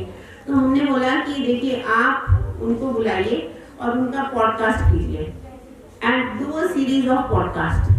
तो एक तो सुनने वाले जो है उनको भी आइडिया मिलेगा कि वो क्या काम कर सकते हैं, और दूसरा आप भी पॉपुलर हो जाओगे जब इतनी लड़कियों के हो जाए, और उनको जो जिन लड़कियों का पॉडकास्ट करोगे, जो भी स्टार्टअप कर रही हैं बच्चियाँ, तो एक तो उसमें खर्चा कम आएगा, क्योंकि जब भी हम सोचते हैं ना कि हमें कहीं मार्केटिंग करनी है, तो हम सबसे पहले फाइनेंसिस की बात आती है। तो उसमें अगर आप एक कम उसमें इफ यू कैन हेल्प, तो now she is doing that. तो मैंने कहा उसमें मेरा भी पॉडकास्ट करो, जो लोग भी नया काम शुरू करते हैं उनका पॉडकास्ट होगा। तो that is one example I am giving. दूसरा एक फाइनेंसिस को लेके मैं बहुत, देखिए क्या होता है कि हम गृहिणियाँ क्या होती है, काम तो शुरू कर लेती हैं ठीक, लेकिन होता क्या है कि हम फाइनेंशियल मैनेजमेंट बड़ा पुअर होता है। पुअर इन द सेंस कि घर वर चलाने तक तो ठीक है, but once you are into any business, what happens is आप बिजनेस का पैसा भी घर पे लगाने लग जाते हो। होता है ऐसा? आपको लगता है यार ये नीड है, या बच्चे की फीस देनी है, या कुछ देना है, या घर की सफेदी करानी है, like for me. So what I did make money, लेकिन मेरा सबसे बड़ा ड्रॉबैक क्या रहा कि मैं जो भी आप अर्न करो किसी बिजनेस से पैसा, उसको बिजनेस में ही बढ़ाने के लिए लगाओ। तो अगर आप उसको उसमें लगा लेते हो तो what happens is you run out of funds. फिर आप किससे मांगोगे? आप लोन लेने जाओगे जब आपने प्रॉफिट उसमें नहीं लगाया, तो देन दैट चैलेंज कम्स। क्योंकि मुझे घर में सुनने से मिला जब मैंने बोला कि आई नीड फंड्स, तो उन्होंने बोला कि किसने सलाह दी थी कि अपना पैसा घर पे लगाओ, तो नाउ यू मैनेज योरसेल्फ। सो ये financial management is one key this thing which I think Udgam needs to focus on. बिना फाइनेंसिस के आप कोई भी स्टार्टअप आप करोगे, it's very difficult. दूसरा एक I'm just relating to what sir has already explained. जैसे मैंने कंपोस्ट बिन डिजाइन किया, किसी भी चीज़ की उसके डिजाइनिंग में आपको पता है कि मार्केटिंग में भी मैंने बात की, पैकेजिंग की, फिर रीफिल बनाओगे उसको, transportation is the main cost. तो उस ट्रांसपोर्टेशन को आप कैसे करोगे manage, that is very important. तो जो भी कंपोस्ट बिन्स बनते हैं छोटे बड़े बड़े बड़े, टेक्निकली आप तो हवाई ट्रांसपोर्ट कर रहे हो ना। अगर मैंने एक कोई बिन इतना बड़ा दिया, उसको पैकेज किया, तो व्हाट हैपेंस इज कि उसके अंदर का चीज़ तो कम है, बट ट्रांसपोर्टेशन में पैसा मेरा वो बाय सेंटीमीटर एंड इंचेस के हिसाब से वो कहते हैं कि हम तो इसको 25 किलो में डाल देंगे, तो उसकी कॉस्ट बढ़ जाती है। तो उसने देन फर्दर इनोवेशन किया कि कैसे इसको मिनिमम कॉस्ट की जाए। I work on that and I came up with a new idea कि इसको कोई भी प्रोडक्ट बना लिया तो उसको बेटर कैसे करना है, हर चैलेंज को कम करते जाना है। एमसीडी के साथ जब प्रोजेक्ट किया तो उन्होंने बोला कि इसकी मैम हम मास स्केल में जाएंगे तो इसकी कॉस्ट कटिंग करो, कम कर दो। तो then we started working on the cost cutting कि हम इसके जो अटैचमेंट्स हैं उसको अलग से पैक कर दें तो इतना छोटा पैकेट बन जाएगा, तो any house hold can by the product. क्योंकि कॉस्ट जो होती है प्रोडक्ट की बहुत मैटर करती है, किसी भी पॉकेट फ्रेंडली होनी चाहिए। जो मेरा फील्ड है वेस्ट मैनेजमेंट का, वेस्ट हम सब जनरेट करते हैं, गरीब हो अमीर हो सभी जनरेट करते हैं, लेकिन उस वेस्ट को जनरेशन में अगर मैं किसी को बोलूँ तुम ये 3000 का ले लो या 4000 का ले लो, व्हाई शुड आई पे मनी फॉर मैनेजिंग वेस्ट, वो मैं फेंकना पसंद करूँगा। अपने एमसीडी का काम है, यही बोलते हैं, किसी को ये म्यूनिसिपैलिटी का काम है, हमारा काम नहीं है, हम क्यों मैनेज करें। But the day you tell them, show them value in that waste and a minimal cost of buying that equipment, तो definitely the change will come. So this is what I shared my experiences. बाकी finances की आप चिंता मत करो, सरकार दे रही है। आप किसी भी कोई भी प्रोडक्ट, पहले तो आप अपना इंटरेस्ट देखो कि आपका क्या किस फील्ड में इंटरेस्ट है, आपको क्या करना अच्छा लगता है, उस पे करो। फिर उसकी नीड देखो या work on it, what are the solutions you can provide. तो जब आप सॉल्यूशंस किसी प्रॉब्लम के ढूंढने लगते हो तो उसी में से प्रोडक्ट भी निकल के आ जाता है। क्योंकि जब हम लोकल फॉर लोकल की बात करते हैं, क्योंकि कोई भी समस्या लोकलाइज होती है ना, तो आपको अपने लेवल पे उसका सॉल्यूशन ढूंढना है और प्रोडक्ट भी बनाना है। तो थोड़ा सा रिसर्च में आप इस पे फोकस करें और चलिए। तो आई एम श्योर डेफिनेटली जो हमारी एक शक्ति है, जो अब तक जो हम महिलाएं हम अपने लेवल पे सॉल्यूशन, जब घरों में इतने सॉल्यूशन ढूंढ लेते हैं, तो इसका भी लार्जर, जितनी बड़ी प्रॉब्लम का सॉल्यूशन ढूंढोगे उतने सक्सेसफुल होने के चांस ज़्यादा हैं आपके स्टार्टअप के। दिस इज व्हाट, बिकॉज जब वेस्ट में हमने काम किया तो waste is a challenge not only in India, throughout. मैं अफ्रीका गई, मैंने वहाँ की सेशंस ले लिए, मैंने बिकॉज माई डॉटर यूनिसेफ, तो कुछ कनेक्शन था, तो मैंने बोला मेरा, तो दे वर सरप्राइज कि वेस्ट पे क्या बात हुई थी, दे वर नॉट श्योर कि what I am going to speak on. तो फिर उनको लगा कि नहीं हमें तो जब सुना तो बोला हमें और बताइए। तो उसका आउटकम ये हुआ क्योंकि हमारा गार्डनर ट्रेन था वहाँ पे। तो गार्डनर को किसी हॉस्पिटल से फ़ोन आया कि क्या आप हमारा वेस्ट मैनेज कर सकते हो, मतलब उसके लिए उन्होंने हमारे गार्डनर को बुलाया। तो देन ही आस्क्ड मी कि कैसे करना है। तो मैंने कहा don't do it for free, आप चार्ज कीजिए कि मेरी विजिट के $100 होंगे। तो what I am saying is कि ये जो चैलेंज है वेस्ट मैनेजमेंट का, ये ग्लोबल है। तो आप इस विषय पे कुछ भी लेके आते हो, कुछ सॉल्यूशन लेके आते हो, तो आपके पास एक ग्लोबल रीच है, because it's problem everywhere. Of course western countries are managing it better, because उनका बड़ा सिस्टम फॉलो करते हैं, वो हर चीज़ का टाइम टेबल है उनका, इवन वेस्ट डिस्पोजल का भी they have a time table, days fixed है। लेकिन हम इंडिया वाले बहुत पीछे हैं इसमें। तो इसमें हम ऐसा क्या निकाल सकते हैं? You please think on those lines, how we can coordinate with the government, how government can assist us. तो बहुत सी बातें हैं जिन पे इस पे बात की जा सकती है। अभी जो मैं बाहर एक बिटिया का देख रही थी, उसने एक she has come up with face wash है, क्या है, she has come up with that. I was reading the उसमें chemicals. Of course उसने सारी eco friendly, उसमें कोको ग्लूकोसाइड डाला है जो कोकोनट से बनता है, उसमें वो प्रिजर्वेटिव भी बहुत ही वो डाला है जो बहुत environment friendly है। So what I am looking at, even वो चीज़ें बनाने में भी तो पानी वानी यूज़ होता है ना, तभी तो वो प्रोडक्ट बाहर आते हैं। तो ऐसी कौन सी चीज़ें हैं जो हम ट्रेडिशनली यूज़ करते आ रहे हैं कि हम उन चीज़ों को यूज़ करके कि हम ऐसे प्रोडक्ट्स बनाएं। और ब्यूटी केयर जो इंडस्ट्री है, पर्सनल केयर इंडस्ट्री बहुत बड़ी इंडस्ट्री है, तो उसमें भी हम अपना एक stake, we can be stakeholder, we can innovate products.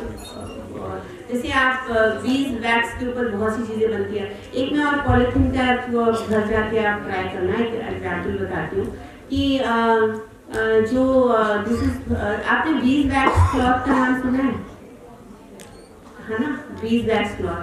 तो बीज वैक्स क्लॉथ अगर आप कोई भी कॉटन का कपड़ा लेके उसमें बीज वैक्स से उसको कोट करके आप फ्रिज में कोई सब्जी भी रख दो तो 15 दिन तक फ्रेश रहती है। तो उसकी मैं देख रही हूँ कि मार्केट में आई एम नॉट सीइंग कि उसकी कोई मार्केट है। सो ऐसे बहुत से प्रोडक्ट्स हैं विच आई एम श्योर कभी ऐसे मुझे मौका मिले तो I can share those, anybody wishes to work on those projects which can be done. तो पानी अगर आप इन पर्सनल केयर प्रोडक्ट्स पे काम करते हो जिसमें मिनिमम यूज ऑफ केमिकल्स होता है, तो आप यमुना साफ करने की आपकी पहल। कहा जाता है चैरिटी बिगिंस एट होम। आपकी बात सुनते हुए मुझे लगा the slogan should also be sustainability begins at home. अगर हम सस्टेनेबिलिटी का आइडिया अपने आप से शुरू करें, उसके बाद अपने घर से शुरू करें, तो इतना जो तकलीफ की समस्या है, वेस्ट मैनेजमेंट की समस्या होगी नहीं। मेरी सिस्टर रहती है रोहिणी में, और जब मैं रोहिणी जाती हूँ तो एक बहुत बड़ा कूड़े का पहाड़ आता है। मेरे लिए वो पहचान है कि अब मैं पहुँचने वाली हूँ। तो ये पहाड़ कहाँ से आ गया मैं नहीं जानती। मुझे याद नहीं कि 35-36 साल पहले जब मैं दिल्ली आई थी तो वो पहाड़ था कि नहीं, लेकिन हमारी स्मृतियों से परे जाकर धीरे धीरे वो बनता चला गया और विकराल होता चला गया। तो आज के आपकी बातचीत से शायद हमारी लड़कियाँ ये सबक भी सीखेंगी कि जिस तरफ हम इरादा कर लें उस तरफ हम आगे बढ़ ही जाते हैं। बशीर बद्र साहिब का एक बहुत सुंदर शेर है कि हम तो दरिया हैं, हमको अपना हुनर मालूम है, जिस तरफ भी चल पड़ेंगे रास्ते हो जाएंगे। तो दरिया बनकर हम इस समस्या को भी बहा ले जाएं अपने साथ और उसकी रवानगी के साथ अपने लिए नई दिशाएं तलाशें। इसी दुआ के साथ इस उद्घाटन सत्र का समापन समीप आ गया है। इस यज्ञ में जिन जिन की आहुति है उनको धन्यवाद देने के लिए, आधिकारिक धन्यवाद ज्ञापन के लिए मैं अपने साथी डॉक्टर रविंद्र सिंह को यहाँ आमंत्रित करती हूँ। आप सभी को नमस्कार।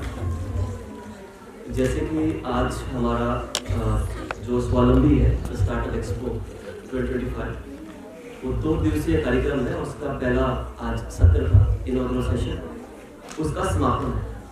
अभी 2 दिवसीय चलेगा, उसमें हमारे स्टॉल्स लगे, कल भी लगेंगे और बहुत सारे यहाँ पे विषयों को रखेंगे जो स्टार्टअप के क्षेत्र में आत्मनिर्भर भारत और वोकल फॉर लोकल। सबसे पहले मैं श्यामा प्रसाद मुखर्जी कॉलेज की तरफ से जो मुख्य वक्ता है हमारे बीच, keynote speaker of the day, doctor Rishi Mohan Bhattagar ji का बहुत बहुत धन्यवाद करता हूँ और आभार प्रकट भी करता हूँ।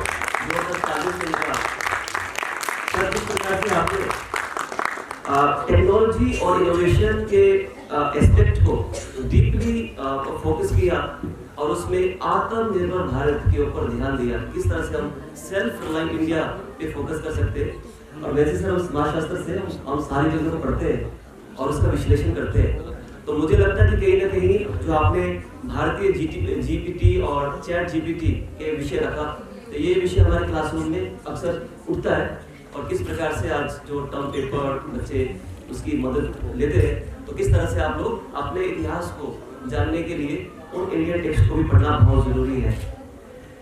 सर आपका बहुत बहुत धन्यवाद। साथ ही मैं मुख्य अतिथि रंजू मनास दीदी का भी आभार व्यक्त करता हूँ। इनको मैं दीदी कहता हूँ क्योंकि कुछ लोग कहते हैं कुछ लोग करते हैं, ये करने वालों में से है। इन्होंने वो सारी चीज की एक अर्बन सिटी में रह के वेस्ट मैनेजमेंट करना, वेस्ट सेग्रीगेशन करना बहुत चैलेंजिंग है। हम लोग इतने कॉम्पिटिटिव वर्ल्ड में ऐसा सोचते हैं कि हम लोग मैनेज नहीं कर पाते, कि जो भी हम डील करते हैं उसको सिस्टमैटिकली हम अरेंज नहीं कर सकते। सोचते तो है हम, लेकिन कर नहीं पाते। तो इन्होंने वो किया है। हम इनके मेयर मनीष जी इनके चिराग दिल्ली में इनका जो निवास है वहाँ गए थे, हमने देखा इन्होंने बहुत सिस्टमैटिकली किचन का वेस्ट है बेसिकली उसको मनी में कन्वर्ट किया। दिस इज अमेजिंग, आउटस्टैंडिंग है। हम आपका बहुत बहुत धन्यवाद करते हैं जिस प्रकार से आपने अपने विषय को रखा। और मुझे लगता है कि आपने जो कहा कि वुमेन को आपको आगे लाना चाहिए, तो मैंने हमारे स्टॉल्स पे देखी सारी वुमेन्स है जो लीडर्स है जो अपने स्टॉल्स को लेके आई है और जो काम कर रही है, और हम पीछे एक उनको स्ट्रॉन्गली हम उनको आगे बढ़ाने का प्रयास कर रहे हैं। सबसे महत्वपूर्ण जो हमारे कॉलेज के प्रिंसिपल मैडम है, जिनकी देखरेख में पूरा कार्यक्रम का आयोजन हुआ, और मैंने सिस्टमैटिकली इस कार्यक्रम की योजना बनाई किस प्रकार से हम स्टॉल्स लगाएंगे, क्योंकि हमारे एक दिन हमें ऑडिटोरियम में सेशन करना और दूसरे दिन हमें बाहर, क्योंकि स्टॉल्स बाहर भी लगे। तो इस प्रकार से हमारा पूरी योजना बना, उसमें मैडम का बहुत बड़ा योगदान रहा। और मुझे लगता है कि मैडम के प्रिंसिपल मैडम के मार्गदर्शन के बिना ये कार्यक्रम संभव नहीं हो सकता। संपूर्ण कोऑर्डिनेशन के लिए मैं डॉक्टर मनीष कुमार सिंह जी का बहुत बहुत धन्यवाद करता हूँ। ये कन्वीनर है इंक्यूबेशन सेंटर के, और ये हर एक काम में जान डालते हैं, क्योंकि इनका जो काम करने का तरीका है कि ये हमेशा जब भी कोई काम पे फोकस करेंगे तो ये उस काम को लेके आपसे फिर बहुत बार बात करेंगे। तो इनका यह है बेसिकली कि ये systematically everything he has coordinated for this particular event. तो उनका सर आपका बहुत बहुत धन्यवाद। इस विचार को एक साथ लाने के लिए कॉमर्स डिपार्टमेंट के डॉक्टर राशमी गोयल मैडम का बहुत बहुत धन्यवाद। और मैम आपके कमर्शियल टीम जो बाहर काम कर रही है, मुझे लगता है कि दे आर द पिलर्स, क्योंकि हम जब वुमेन एम्पावरमेंट की बात करते हैं तो आपने वो चीज़ें यहाँ पे खड़ी की हैं कॉलेज में, तो आपका बहुत बहुत धन्यवाद। इनक्यूबेशन सेंटर के सभी सदस्यों का मैं धन्यवाद करता हूँ, डॉक्टर अतुल जी, डॉक्टर अभिनंदन जी, डॉक्टर लवकुश जी, डॉक्टर सिद्धार्थ जी। आपकी कड़ी मेहनत है कि हम ये कार्यक्रम एक सफलतापूर्ण कर रहे हैं। एंकरिंग के लिए शिवानी जॉर्ज मैम का मैं बहुत बहुत आभार प्रकट करता हूँ मैडम, कि आपने जिस प्रकार से इस कार्यक्रम को पूरा सिस्टमैटिकली मैनेज किया, आपको बहुत बहुत धन्यवाद। आशिमा मैडम को भी बहुत बहुत धन्यवाद मैम, आपने जो डेकोरेशन किया पूरे इवेंट में उसके लिए धन्यवाद। और यहाँ पे उपस्थित हमारे बीच हमारे कमलेश रघुवंशी सर आपको बहुत धन्यवाद, आप आए और ये हमारे लिए बहुत बड़ी बात है। हम सभी फैकल्टी मेंबर्स को उनकी भागीदारी के लिए भी धन्यवाद देते हैं। बलराम जी, सुरेंद्र जी और सुरेंद्र जी बैठे थे अभी, और अनुषा जी का भी बहुत बहुत धन्यवाद। सभी वॉलंटियर्स को उनके आउटस्टैंडिंग कंट्रीब्यूशन के लिए बहुत बहुत धन्यवाद, क्योंकि वॉलंटियर्स के बिना कार्यक्रम सफल नहीं हो सकता। और सभी छात्र जो यहाँ उपस्थित हैं डिफरेंट डिपार्टमेंट से, आज आपका CAI चल रहा है सर, इनके एग्जाम चल रहे हैं आज, तो एग्जाम के बीच में भी यहाँ बैठे हैं और कार्यक्रम को सुन रहे हैं, तो इसलिए आपका बहुत बहुत धन्यवाद। और कार्यक्रम अभी 2 दिन चलेगा, और मुझे आपको इतना कहना कि आप प्लीज जो आपके कंफर्ट जोन है, जो आप सोचते हैं उससे बाहर निकल के चीजों को देखें। Conscious is very important. Life वो नहीं है जो आप देखते हैं, और भी बहुत सारी चीजें जिसको देखने की जरूरत है। इसलिए मुझे लगता है ये एक्सपीरियंस है जो हमारे काम आता है, इसलिए प्लीज इसमें भाग लीजिए।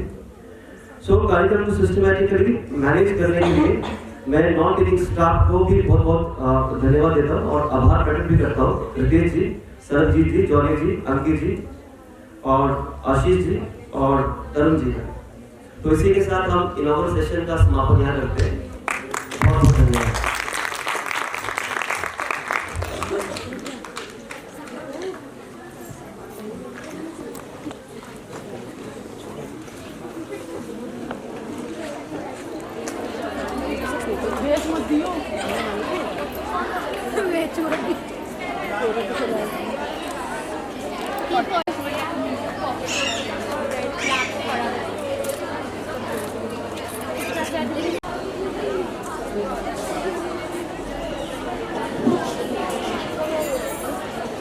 कल ही मिलेगा नहीं होता है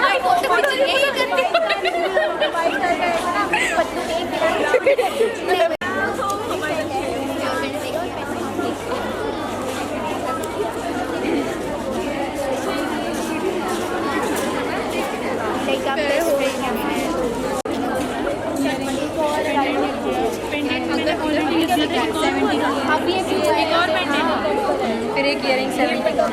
अभी जो पेंडेंट नहीं है, इयरिंग 70। आप आगे से आओ।